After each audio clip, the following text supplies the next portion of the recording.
بیبین و هجین هر دو خوشکیم پیک و بوماوی سالکیل اکادمیا سربازی زاخو مشغول هینانید کن.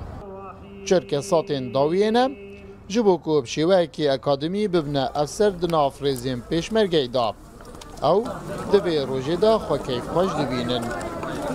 اسکلک خود بینم کیف خوش یعنی عبروکه از بینم که آفرت جی رول خو حبت دوی جواکی مدا. گله کیف خوشم که اجی و که افسر گچ ناف به دوره دهاتی مورگتن و که افسر که پلا بینازم دست خو ببینم.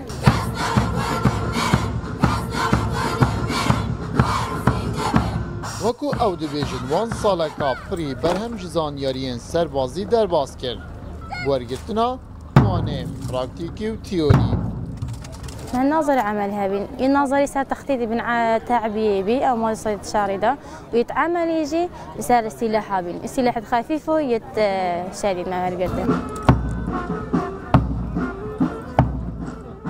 واوجي كلاشينكوف بي واي 4 بي وار بي كي بي وقاذفه بي وقالك مشاك وراهنانا سيفي جاكي بكين وبشين برافانيج اخا خو بكين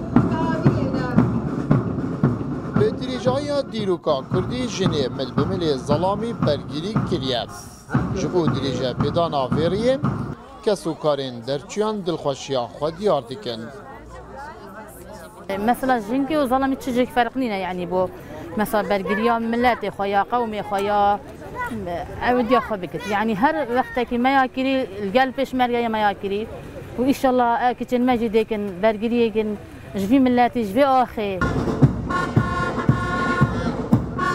و که اکادمی بو ایکم جار سر آست عراق اکادمیا سربازیا زاخو دسادو ایک کچ هاتنه برهف کرن. برنامه بکالریوز بزانستین سربازی ورگرتن. سرب وزارت پیشمرگی و اجي ابروكا برهبم قبل من بشمرجة ابروكا هاتيما كلية عسكري هاتيما ورجتن وبمشقو راهنان هاتيما ورجتن كو افصل بململه قال بشمرجي برافاني جا اخو خوبك لسال 1996 اکادمیا سربازیا زاخو هاتیه دامزراندن. جویدمی تانوکه 21 خولانده 6197 خواندکار لید در چوینه.